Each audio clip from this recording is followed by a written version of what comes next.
Dans son magasin à Tombouctou, Ousmane Cissé espère bientôt passer ses commandes de Bamako à des prix avantageux avec l'annonce de la levée des sanctions de la CEDEAO.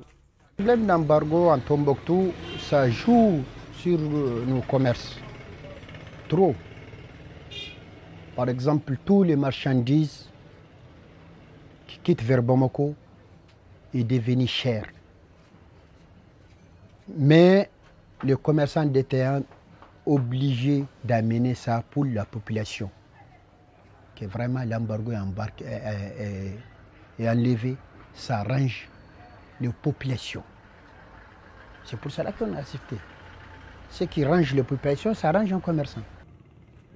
Des sanctions économiques qui avaient durement affecté les échanges entre le Mali et ses pays voisins, déplorent tout habitant de Tombouctou. Avec ces sanctions, ce n'est pas le Mali seulement qui a souffert. Tous les États à proximité, tels que le Niger, le Sénégal, la Côte d'Ivoire et d'autres pays, ont souffert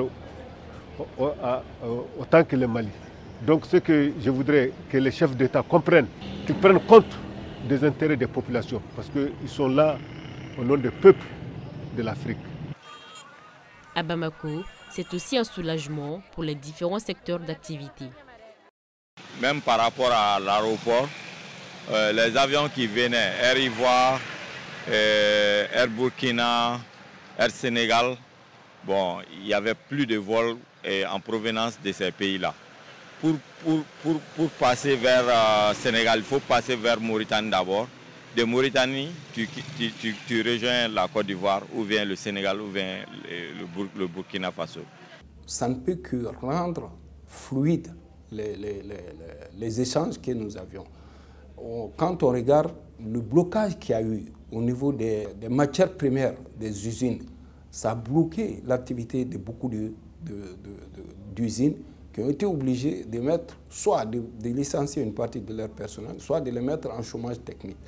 D'autre part, quand vous regardez le bâtiment, les ciments, quand ça ne venait pas, ça pose un problème. On le dit si bien, quand le bâtiment marche, tout marche. Mais malheureusement, il y avait ces blocages qui étaient là. Il y a d'autres aussi qui ont fait excès des ailes. Mais en réalité, cette situation, elle est profitable pour toutes les populations, en un mot. Parce que les échanges sont très importants entre nos peuples. Quelques jours avant le sommet des chefs d'État de la CEDEAO, ce dimanche 3 juillet, les autorités de la transition malienne ont présenté un calendrier électoral prévoyant notamment l'élection présidentielle en février 2024.